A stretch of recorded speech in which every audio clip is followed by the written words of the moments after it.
people are pissed. I'm talking about pissed. Everyone I'm talking to at home is going, hold on now. Why are we considered hateful and anti-Semitic if we don't want to pay for Israel's wars constantly? Anyway, Jack asked Grok, is it true? Is she really a Christian? To which it said, she identifies as a Christian. However, her Christian nationalism and support for conspiracy theories like QAnon spark debate. When Grok AI, the same system Elon Musk called the most honest AI in the world, was asked, is America still a Christian nation? Its response shocked millions. What it replied wasn't what anyone expected. Within hours, screenshots went viral, debates exploded on X, and people couldn't believe a machine said it out loud. Let's uncover Grok's full answer, why it's dividing the internet, and what this moment means for the future of AI and faith. Stick around. The question that started it all. Let me set the scene for you. In May 2025, Congresswoman Marjorie Taylor Greene posted on X about her identity as a Christian, nationalist, mother, and business owner. She wrote proudly about being an imperfect sinner, saved by grace and faith in Jesus, and declared her love for America as a Christian nation. Now here's where things get interesting. Another user on the platform decided to fact-check her claims using Grok, which is the artificial intelligence chatbot built by Elon Musk's company, XAI. They tagged the AI and asked a straightforward question. Is she really a Christian? What happened next caught everyone off guard. Instead of giving a simple yes or no answer, Grok provided a detailed response that analyzed the situation from multiple angles. The AI acknowledged that Greene identifies as a Christian and expresses faith in Jesus, but it also pointed out something controversial. According to the chatbot, her Christian nationalism and support for conspiracy theories, like QAnon, sparked debate. Grok went further, explaining that critics, including religious leaders, argue her actions contradict Christian values of love and unity. The AI added that supporters may see her stances as faith-driven, but whether she's really a Christian is subjective and depends on personal and theological views. The political firestorm begins. The response immediately went viral. Marjorie Taylor Greene did not take kindly to being questioned by artificial intelligence. She fired back at the chatbot directly, addressing it as if it were a real person. Her response was fierce and unapologetic. Greene posted, "The judgment seat belongs to God, not you, a non-human AI platform." She then claimed that Grok is left-leaning and continues to spread fake news and propaganda. Her message continued with a warning to her followers about the dangers of relying on AI for information. The irony wasn't lost on many observers. Here was a sitting member of Congress engaging in what appeared to be a heated argument with a computer program. Some found it amusing, while others saw it as deeply concerning. The debate quickly expanded beyond just Greene's personal faith. Another X-user then asked Grok a follow-up question. While she claims to be a Christian, do her public comments and voting record align with Jesus' teachings? Yes or no answer. The AI's response was brief and unambiguous. No. This single-word answer added fuel to an already raging fire. The incident highlighted something bigger happening in American society. People are increasingly turning to artificial intelligence for answers to complex moral and religious questions. But should we trust AI to make these kinds of judgments? Understanding Grok and its creators. Before we go further, let's talk about what Grok actually is. This AI chatbot was developed by XAI, a company founded by Elon Musk. The name Grok comes from science fiction and means to understand something deeply and intuitively. Elon Musk has publicly claimed that Grok is the world's smartest AI. The platform is designed to provide direct, unfiltered responses to user questions, which sets it apart from other AI systems that might be more cautious about controversial topics. However, Grok has faced its own controversies. The AI was recently criticized for denying that 6 million Jews died in the Holocaust, which it later blamed on a programming error. There were also issues with the chatbot promoting claims about alleged white genocide in South Africa, which XAI later said was due to unauthorized modification that violated their internal policies. These incidents raise important questions about AI reliability and bias. Who programs these systems? What values and perspectives are built into their algorithms? And can we trust them to provide objective answers about deeply personal topics like faith and identity? The Marjorie Taylor Greene incident revealed that even cutting-edge AI systems can become entangled in cultural and political debates. Grok's response about Christian nationalism touched on one of the most divisive issues in modern American politics. What is Christian nationalism anyway? To understand this controversy, we need to define Christian nationalism. This term has become increasingly common in political discussions. But what does it actually mean? Christian nationalism is the belief that America was founded as a Christian nation and should maintain Christian values as central to its identity and governance. Proponents argue that America's laws and culture should reflect biblical principles and that Christianity deserves a privileged position in public life. According to a Pew Research Center survey from March 2024, most Americans have mixed feelings about this concept. The data shows that 83% of Americans say the government should not declare Christianity the official religion of the country. Only 13% support making Christianity the national religion. However, 44% of U.S. adults believe the government should not declare the U.S. a Christian nation, but should still promote Christian values. Another 39% say the government should neither declare a Christian nation nor promote Christian values. Interestingly, only 45% of Americans have heard anything at all about Christian nationalism. Among those who have heard of it, just 5% have a favorable view, while 25% have an unfavorable view. Democrats are far more likely than Republicans to have heard about Christian nationalism and to view it negatively. The data reveals a fascinating divide. While many Americans want religion to influence public morality, the vast majority reject the idea of an official state religion. This reflects the complicated relationship Americans have with faith and governance.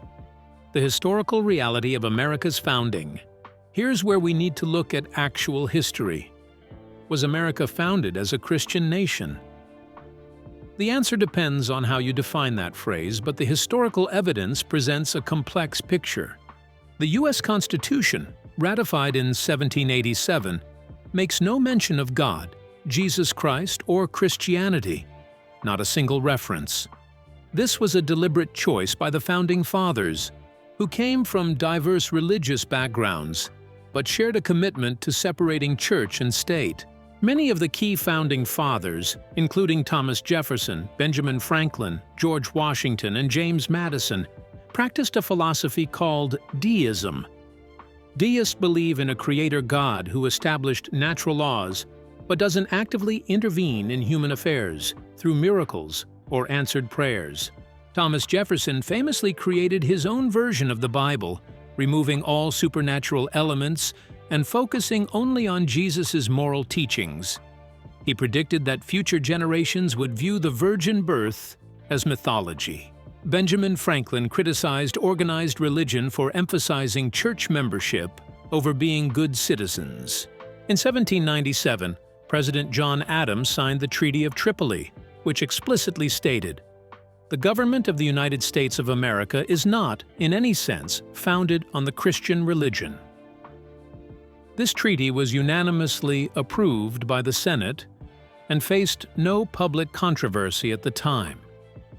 James Madison, often called the father of the Constitution, strongly opposed government involvement in religion.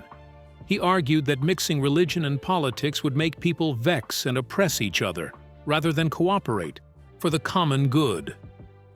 The First Amendment and religious freedom. The First Amendment to the Constitution begins with what's called the Establishment Clause. Congress shall make no law respecting an establishment of religion or prohibiting the free exercise thereof. These 16 words represent one of the most important innovations in human governance. The Founding Fathers learned from European history, where religious conflicts had caused centuries of bloodshed and oppression.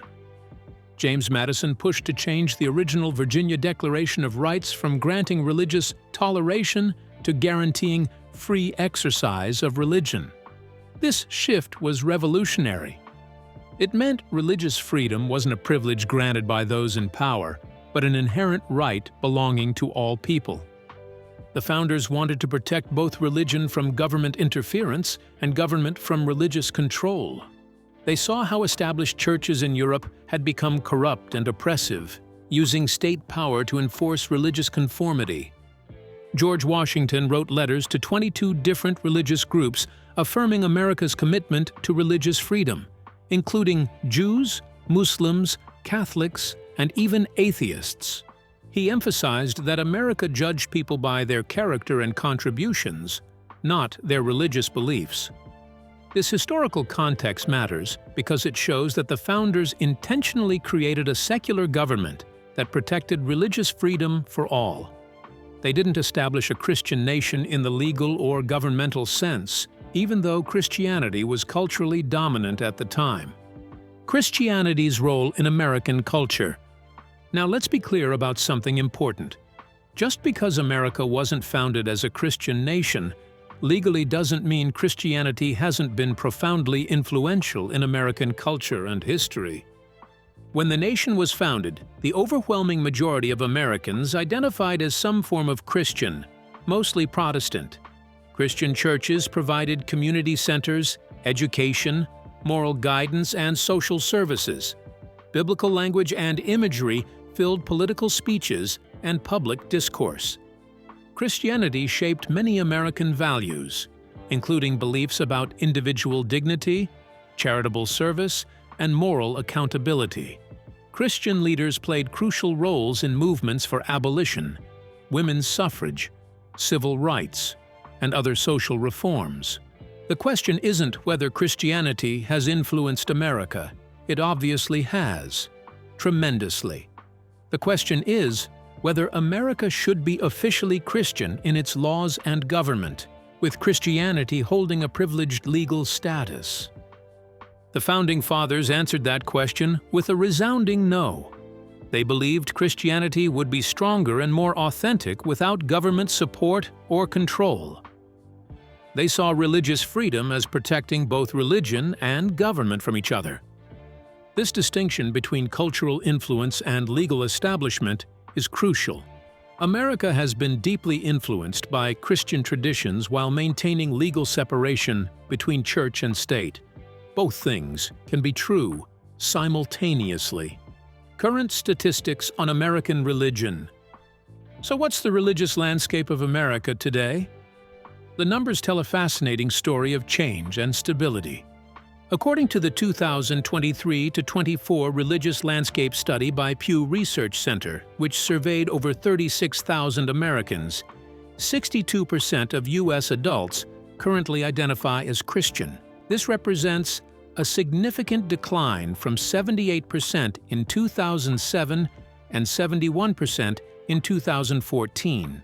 However, something interesting has happened recently. The decline appears to have stabilized.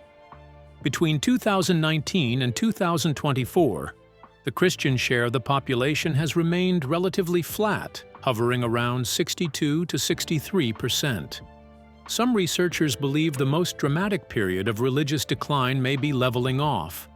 The religious breakdown shows 40% of Americans identify as Protestant, 19% as Catholic, and 3% as other Christians, including Latter-day Saints, Orthodox Christians, and Jehovah's Witnesses. Meanwhile, religiously unaffiliated Americans, often called nonies, have reached approximately 29% of the adult population. This includes 5% atheists, 6% agnostics, and 19% who say they're nothing in particular. Other religions remain a small but growing portion of American society at about 7%, including 2% Jewish, 1% Muslim, 1% Buddhist, 1% Hindu, 1% Sikh, 1% Jain. The generational divide is striking. Among Americans aged 18 to 29, only 45% identify as Christian, while 44% have no religious affiliation. This represents a dramatic shift from older generations, where 80% of those 65 and older identify as Christian. Why young people are leaving religion? The data raises an important question. Why are younger Americans less religious than their parents and grandparents? Researchers have identified several factors. Many young people perceive organized religion, particularly conservative Christianity, as judgmental and exclusive. Issues like LGBTQ rights have become defining tests of values for younger generations. When churches oppose same-sex marriage or transgender rights, many young people see this as contradicting their core values of equality and acceptance. According to the Pew data, support for same-sex marriage has increased across all religious groups. Among Christians, support grew from 44% in 2014 to 54% in 2024. Among Americans overall, 67% now support same-sex marriage rights. The rise of the religious right in politics has also pushed some people away. When Christianity becomes closely associated with particular political parties or policies, those who disagree politically may distance themselves from religion entirely. Trust in institutions has declined broadly across American society.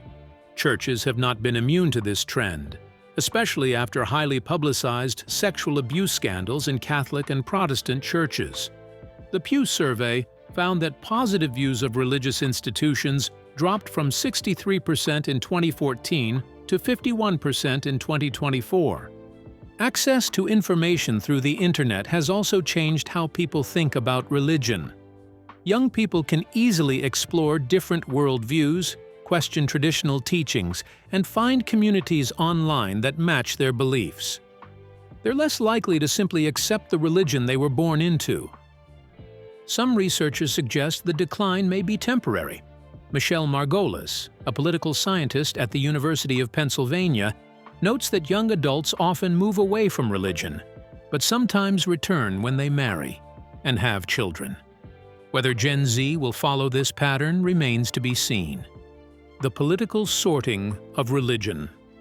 Here's something fascinating that emerged from recent research. Religion and politics have become increasingly sorted together in America. This wasn't always the case. Data shows a strong correlation between religious affiliation and political identity. White evangelical Protestants are overwhelmingly Republican, with 70% identifying with the GOP.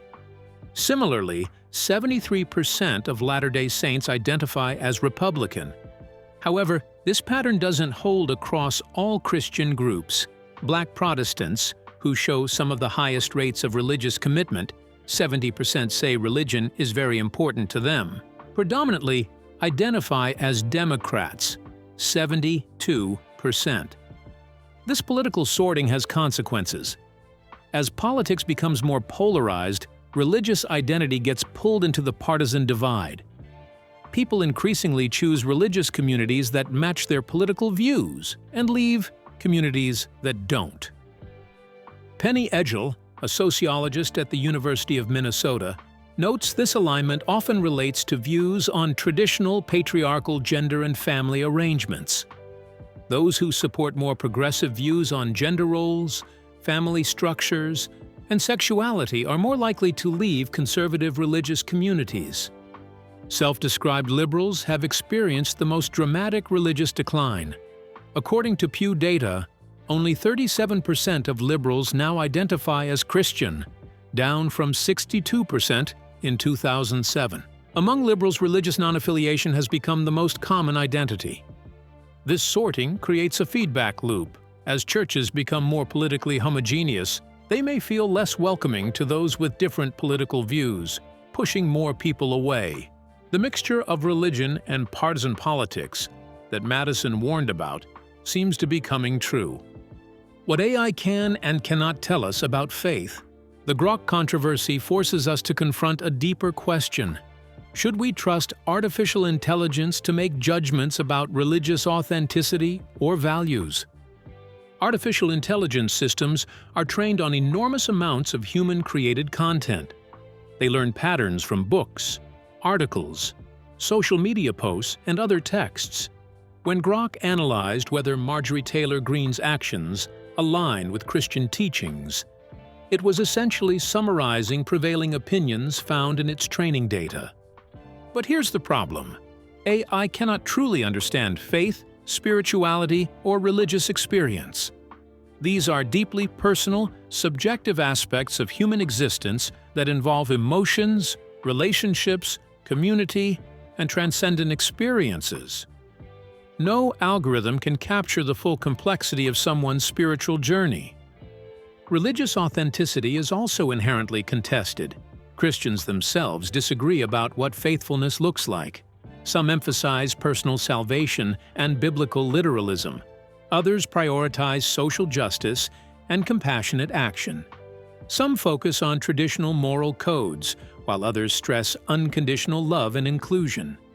When Grok said Greene's Christian identity is subjective, depending on personal and theological views, it was actually making an accurate observation. But the AI presenting this analysis carries a different weight than a human making the same point. Marjorie Taylor Greene was right about